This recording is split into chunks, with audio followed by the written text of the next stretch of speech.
सुप्रभात, नमस्ते बिहार। मैं हूं आपके साथ विभा उपाध्याय और बुलेटिन की शुरुआत इस वक्त बड़ी खबर के साथ। खबर मोतिहारी से आ रही है, जहां बेखौफ अपराधियों ने प्रोफेसर को गोली मार दी है। प्रोफेसर के पीठ में गोली लगी है। नगर थाना क्षेत्र के बलुआ चांदमारी रोड की यह घटना।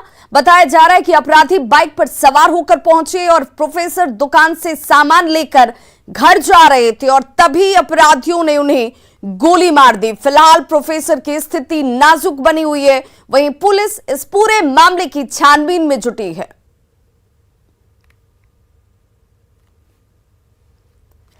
और संवाददाता मुकेश सिन्हा हमारे साथ इस वक्त ज्यादा जानकारी के साथ वो लाइन पर जुड़ चुके हैं। मुकेश, क्या जानकारी मिल रही है इस घटना के पीछे? वजह का खुलासा अब तक हुआ है क्या? जी, विवाह ताजु की घटना जो है सो घर के आसपास की ही है और पहले से कोई चल रहा विवाद इसके पीछे बताया जा रहा है, लेकिन अभी तक पूरी तरह से स्पष्ट नहीं हो पाया है, क्योंकि परिजन जो हैं वो लोग गंभीर रूप से घायल जो प्रोफेसर अनिल सिंह है उनको लेकर के पटना चले गए और पटना में उनका इलाज किया जा रहा है। पटना में उनकी स्थिति स्थिर बनी हुई है और वहाँ उनका इलाज किया जा रहा है। इसके आने के बाद या फिर प्राथमिकी दर्ज करने के बाद ही खुलासा हो पाएगा। पुलिस भी इसमें कर रही है कि जब तक परिजन कुछ जानकारी नहीं दे तो कुछ खुलासा नहीं किया। अपराधियों की संख्या या फिर अपराधियों की पहचान का कोई दावा पुलिस की तरफ से हो रहा है? जी, 2 की संख्या में थे, मोटरसाइकिल से थे और जो जहाँ पर घटना स्थल है वहाँ उसके आसपास के सीसीटीवी कैमरों की को खंगालने का रात से ही लगी हुई थी पुलिस।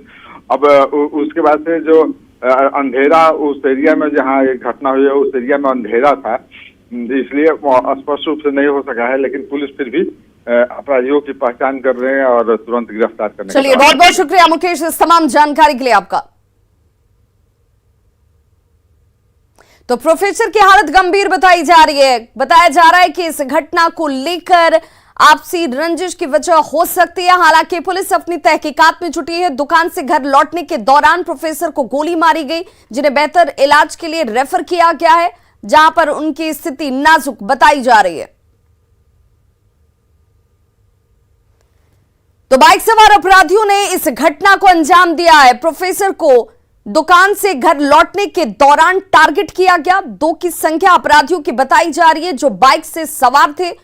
हालांकि अंधेरा होने की वजह से जो सीसीटीवी कैमरे एहतियातन इस इलाके में लगाए गए हैं, उन कैमरों में अपराधियों के चेहरे स्पष्ट नहीं है, लेकिन 2 की संख्या अपराधियों की बताई जा रही है। परिजनों के बयान के आधार पर पुलिस अपनी तहकीकात का दावा कर रही है, लेकिन इस वक्त इस घटना के बाद इलाके में दहशत जरूर है। बाइक सवार अपराधियों की तरफ से गोली मारे जाने के बाद परिजन इसे लेकर कहीं ना कहीं परेशान भी, और अब अपराधियों की गिरफ्तारी होने का इंतजार किया जाता हुआ। सीबीआई सूत्रों के हवाले से बड़ी खबर आ रही है। तेजस्वी यादव के निजी सचिव से पूछताछ। 8 अक्टूबर को संजय यादव से पूछताछ मानी जा रही है। संभव है नौकरी के बदले जमीन मामले में पूछताछ की जा सकती है। संजय के जवाब से सीबीआई संतुष्ट नहीं है और अगले हफ्ते एक बार फिर से पूछताछ हो सकती है। सीबीआई बुला सकती है पूछताछ करने के लिए संजय को, और इसी बाबत जो जानकारी सामने आ रही है कि सीबीआई संजय के पहले सवाल जवाब से संतुष्ट नजर नहीं आ रही, और यही वजह है कि अगले हफ्ते एक बार फिर से पूछताछ हो सकती है तेजस्वी यादव के निजी सचिव में संजय।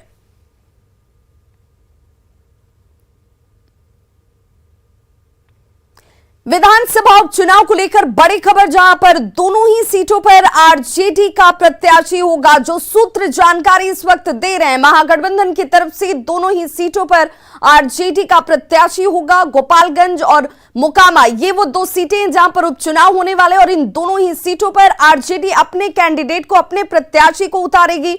गोपालगंज और मोकामा दोनों ही सीटों पर विधानसभा सीट से आरजेडी का प्रत्याशी होगा। गोपालगंज से आरजेडी नेता मोहन गुप्ता और मोकामा से नीलम देवी प्रत्याशी होंगी। अनंत सिंह की पत्नी नीलम देवी को आरजेडी अपनी तरफ से प्रत्याशी बना सकती है। 11 शाम या फिर 12 अक्टूबर को दोनों ही प्रत्याशियों को तेजस्वी यादव पार्टी का सिंबल देंगे। यानी 11 अक्टूबर और 12 अक्टूबर 2 ये वो तारीख है जहां पर तेजस्वी यादव की तरफ से इन दोनों ही प्रत्याशियों को सिंबल दिया जाएगा पार्टी का।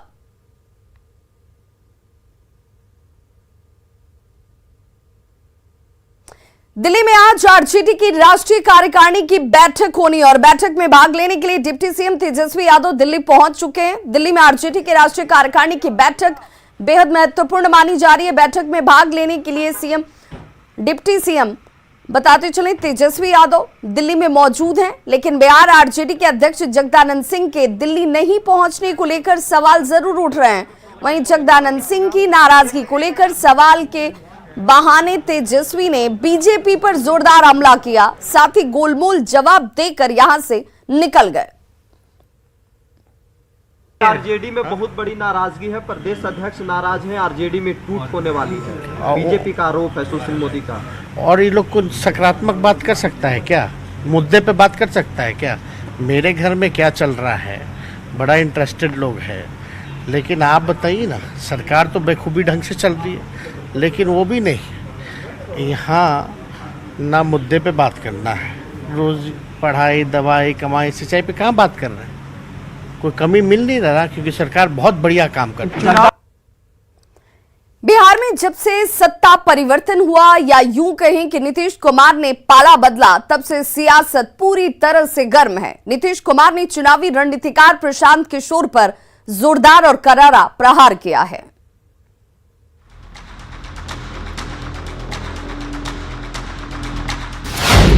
क्या कांग्रेस में जेडीयू का विलय चाहते थे प्रशांत किशोर?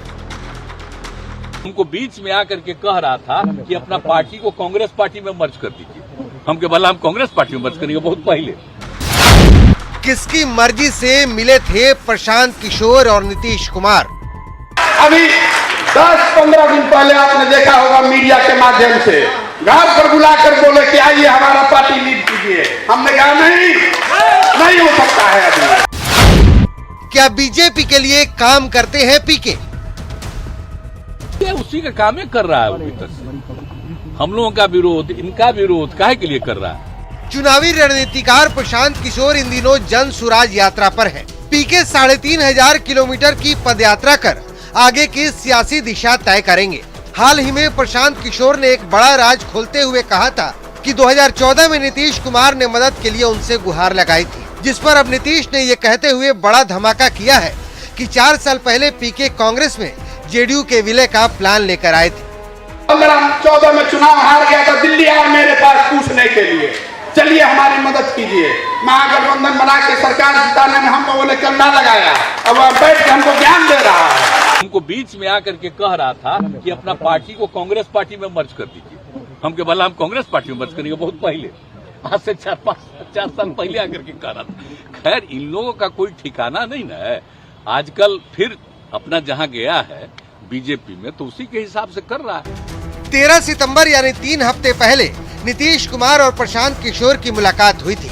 पहले तो मुलाकात की खबरों पर सस्पेंस बना रहा, लेकिन बाद में प्रशांत किशोर ने खुलासा किया कि नीतीश कुमार ने उन्हें बंगले पर बुलाया था।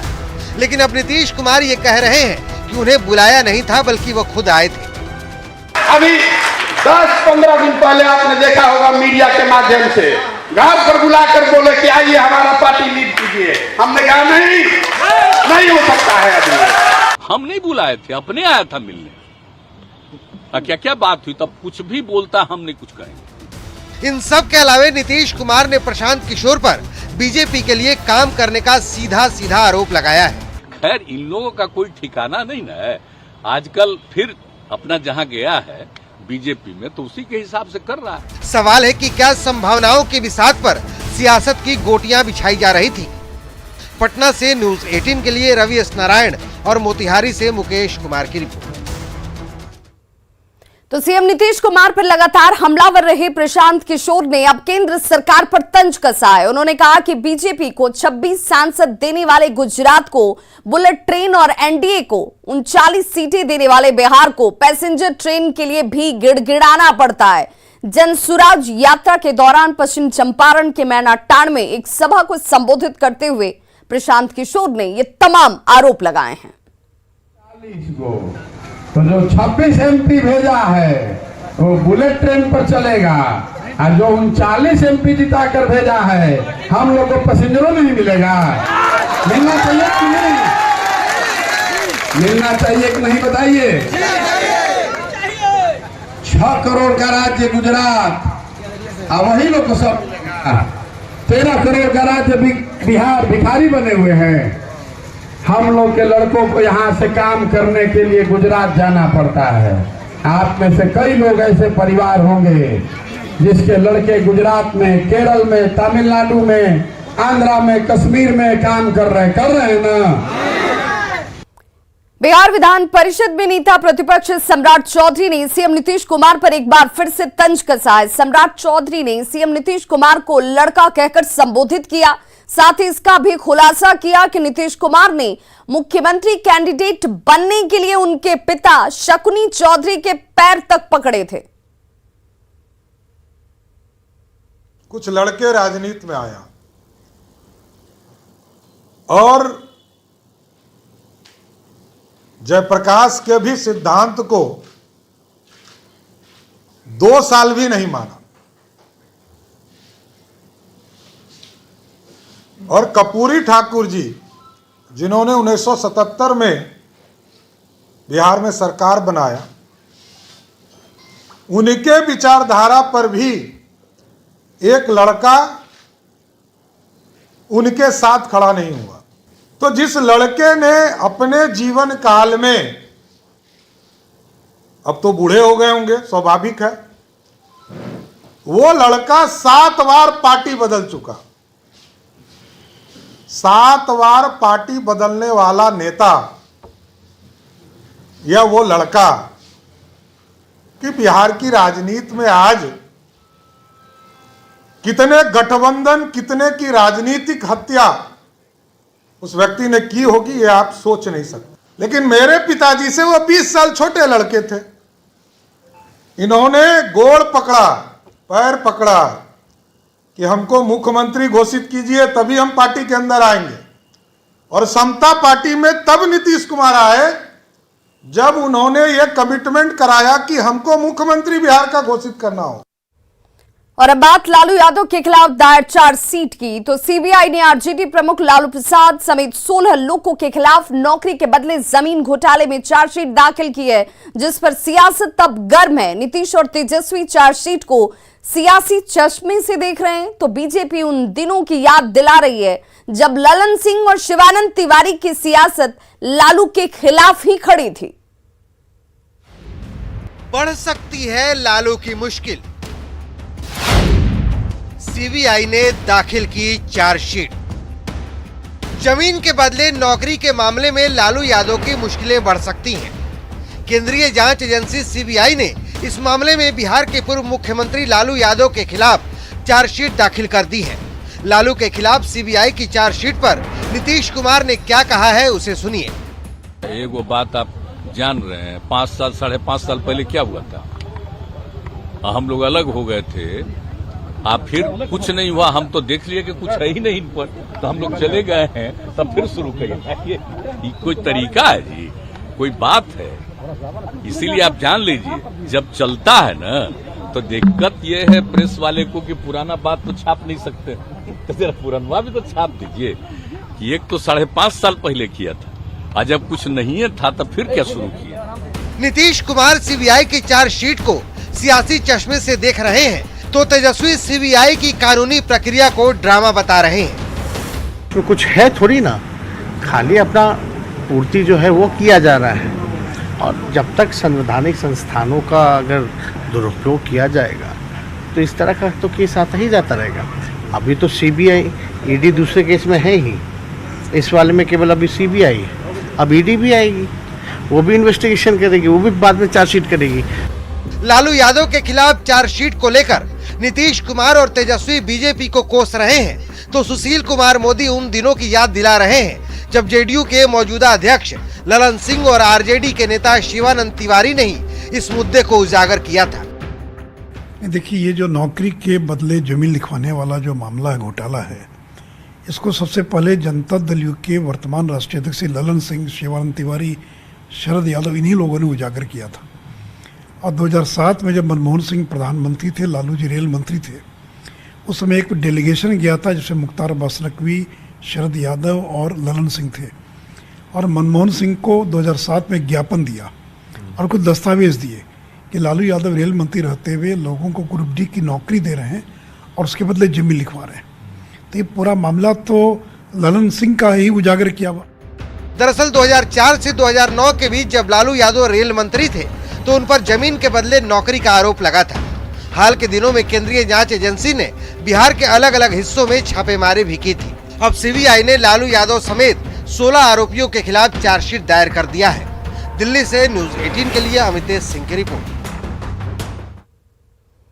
और बगहा से बड़ी खबर आ रही है, जहां गंडक के जलस्तर में भारी गिरावट दर्ज की जा रही है। नदी में पानी का डिस्चार्ज अब घट गया है। अब 1,92,000 क्यूसेक पानी का डिस्चार्ज इस वक्त हो रहा है और गंडक का जलस्तर लगातार गिर रहा है, जिससे निचले इलाके के लोगों की परेशानी कम हो रही है। और इसी निचले इलाके में अब पानी जो प्रवेश कर चुका था वो धीरे धीरे अब कम होने लगा है।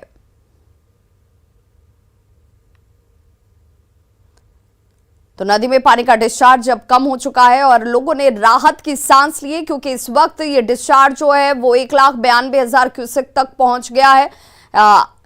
सबसे पहले जिस वक्त लगातार गंडक नदी का जलस्तर बढ़ रहा था, उस वक्त तकरीबन 4,45,000 से ज्यादा क्यूसेक पानी का डिस्चार्ज हो रहा था और यही वजह था कि गोपालगंज और आसपास के गंडक के निचले इलाकों में परेशानी बढ़ी हुई थी। लेकिन इस वक्त घटते जलस्तर के बाद लोगों ने राहत की सांस ली है।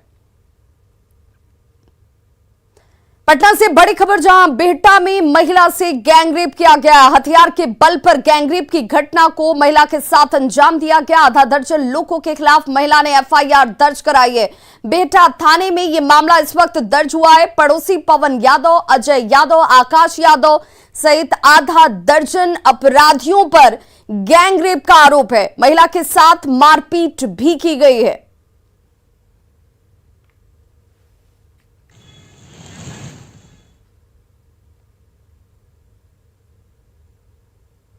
सोशल मीडिया पर युवक के साथ दोस्ती एक युवती को भारी पड़ गई। युवक ने युवती से पहले तो दोस्ती की और बाद में युवती के अश्लील वीडियो को सोशल मीडिया पर डाल दिया, जिससे परेशान होकर युवती ने कदमकुआं थाने में आरोपी युवक के खिलाफ मामला दर्ज कराया है। आरोपी युवक का नाम करण बेनीवाल है, जो यूपी के टुंडला का रहने वाला बताया जाता है। युवती की शिकायत पर पुलिस अब इस पूरे मामले की जांच में जुट गई है।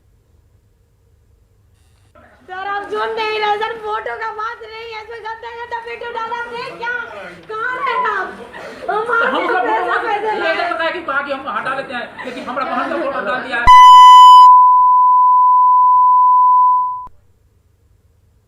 हम इससे इंस्टा पे फ्रेंडशिप किए थे। फ्रेंडशिप करते करते मेरा थोड़ा फ्रेंडशिप ज़्यादा बढ़ा। फैमिली से वो अपने बात करवाया, बोला कि उसकी बहन का जैसे जिस टाइम फ्रेंडशिप किया था ना, उसकी बहन का शादी होने वाला था नवंबर में शायद, तो 29 या ऐसी कुछ 28, तो वो हमको बुलाया, फोर्स किया कि आओ आओ आओ, तो हम उसके वहाँ गए। ऐसे कर हमको बिना बोले वीडियो बनाया और उसके बाद ये रख लिया वीडियो ना। फिर उसके बाद ये हमको धमकी देने लगा, तुम हमसे बात नहीं करोगे तो तुम्हारा ये फोटो वीडियो सबको डाल देंगे, भेज देंगे, तुम्हारा दम बदनाम कर देंगे। बगहा में आदमखोर बाघ को मारने के बाद शव को गोवर्धना वन कार्यालय पहुंचाने के दौरान पुलिसकर्मियों पर ग्रामीणों ने हमला कर दिया। हमले के दौरान एक एसआई सहित कई पुलिसकर्मियों को चोटें आई हैं। ग्रामीण बाघ के शव को कब्जे में लेना चाहते थे। बगहा के एसपी किरण कुमार जाधव खुद ग्रामीणों के विरोध के बाद ट्रैक्टर पर सवार होकर लोगों से शांत रहने की अपील करते रहे। इसके बाद भी आक्रोशित ग्रामीणों ने कई पुलिसकर्मियों पर हमला कर दिया। किसी तरह से बड़ी मशक्कत के बाद ग्रामीणों के चंगुल से बाघ के शव को वन कार्यालय तक पहुंचाया गया। पुलिस हमले में शामिल लोगों की पहचान कर कार्रवाई में जुट गई है।